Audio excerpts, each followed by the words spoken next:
पे भी जैसा मैंने कहा कि दो बच्चे थे जिनका आपस में झगड़ा हुआ, और बड़ी ख़तरनाक वजह है कि वो एक जो मोबाइल फ़ोन के अंदर इमोटिकॉन्स या इमोजीज़ होते हैं उसको भेजने के ऊपर वो झगड़ा सारा शुरू हुआ।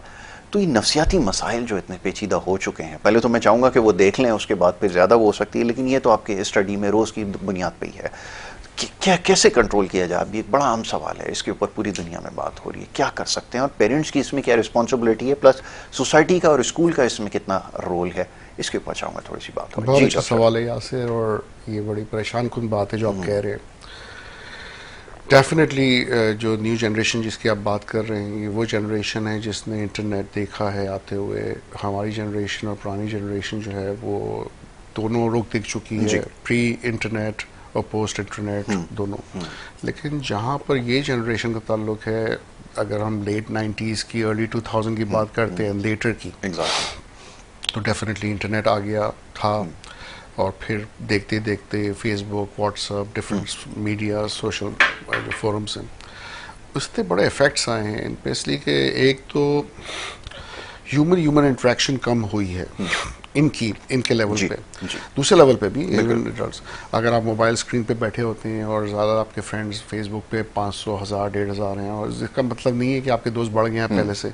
एक वक्त था जब दोस्त एक दूसरे से मिला करते थे, आते थे, बैठते थे, बातें करते थे, लेकिन अब वो वक्त बदल गया है। एक तो ये, और जैसे जैसे ये सोशल इंटरेक्शन कम हो रही है, इमोशनल इंटेलिजेंस में भी फ़र्क आ रहा है आई थिंक। क्योंकि होता ये कि हम वक्त के साथ सीखते हैं, एक दूसरे से बात करते हैं, आई कॉन्टैक्ट्स होते हैं, फेशियल एक्सप्रेशन देखते हैं, वो क्यूज से इंसान सीखता है कि गुस्सा क्या होता है, और बेसिकली सोशल नॉर्म्स क्या होते हैं, किस जगह आपके फिल्टर्स होने चाहिए, क्या बात कहीं पे आके कहनी चाहिए, नहीं कहनी चाहिए। ये चीज़ें जो है ना आप वक्त के साथ साथ सीखते हैं। इसमें तरबियत का हिस्सा भी होता है, पेरेंट्स भी आपको सिखाते हैं, स्कूलिंग में भी डेफिनेटली फ़र्क पड़ता है। अच्छी स्कूलिंग है, अच्छे आपके टीचर्स हैं, तो वो तरबियत का हिस्सा बन जाता है। लेकिन जहाँ ये न्यू जनरेशन का ताल्लुक है, उनका बहुत इंटरेक्शन है और रहा है इस इंटरनेट से। अब जहाँ तक इमोजीज़ का ताल्लुक है, it's part of the internet as well, कि अगर उनको शॉर्टकट लेना है, किसी को अपने इमोशन जाहिर करने हैं, तो उन्होंने हैप्पी फेस भेज दिया या गुस्से वाला फेस भेज दिया। अब इसमें पहले तो शायद 4-6 तरह के इमोशंस थे, लेकिन वो बढ़ते बढ़ते बढ़ते इतनी वैरायटी आ गई है कि if you want to just convey a message in facial expression, वो पूरा सेंटेंस या एक तरह का पूरी फीलिंग आप भेज सकते हैं एक इमोजी के ज़रिए।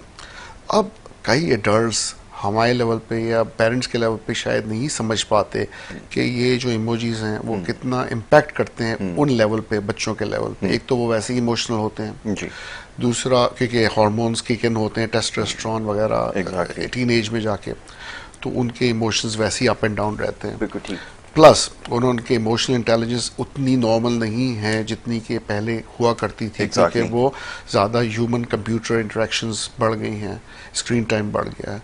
उसके ऊपर अगर वो परसीव्ड इमोशन अगर बहुत नेगेटिव हो किसी भी इमोजी के बारे में, या जो भी मैसेज भेजा जा रहा है एक दूसरे को, तो फिर डेफिनेटली वो दिल पे लिया जाता है। अब देखें फेसबुक पे पहले भी होता रहा है कि किसी ने एक मैसेज कर दिया और आपका ग्रुप ऑफ फ्रेंड्स हैं और दूसरों ने देखा कि भाई इसके बारे में क्या बात हो रही है, कोई गॉसिप है, वो इतना सीरियस ले लिया गया कि सुसाइड तक लोग कर लेते हैं। तो इमोजीज भी जो है ना वो बहुत इफेक्ट डालती हैं ह्यूमन इमोशंस पे और बिहेवियर पे, खास तौर पे टीनेजर्स की जो यंग जनरेशन है। तो आई थिंक इसमें बहुत इम्पोर्टेंट है एक तो कि समझना कि ये मतलब क्या है, जो कि हमें नहीं पता। कई लोगों को पेरेंट्स फैमिलियर नहीं है सारी चीज़ों से। बिल्कुल।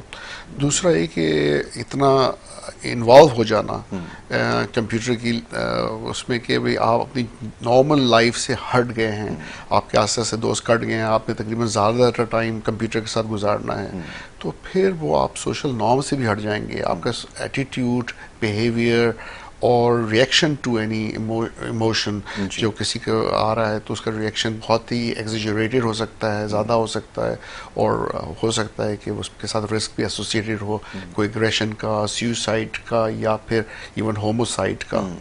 तो ये मैं कहना चाहूँगा कि इन शॉर्ट डेफिनेटली इसका आंसर कोई इतना सिंपल नहीं है कि, लेकिन अगर आपको लगता है कि एक बच्चे में बिहेवियरल प्रॉब्लम्स आ रहे हैं, वो ज़्यादा इमोशनल हो रहा है, तो साइकोलॉजिस्ट साइकाट्रिस्ट हैं जो कि एवेल्यूएट कर सकते हैं। लेकिन बड़े लेवल पे आई थिंक गवर्नमेंट का भी काम है कि वो सेंसर करें ऐसी चीज़ों को या ब्लॉक करें ऐसी चीज़ों को, पेरेंट्स देखें कि क्या चीज़ें वो बच्चे देख रहे हैं, क्या देखनी चाहिए क्या नहीं देखनी चाहिए, और एक बैलेंस लेके चलें। मैं नहीं समझता कि कंप्यूटर सब नेगेटिव ही है, डेफिनेटली लर्निंग है उसमें, बहुत सी चीज़ें ऐसी हैं जो एडवांस हैं। मैं सोचता हूँ काश हमारे ज़माने में होता तो हम सीखने में हमें आसानी होती।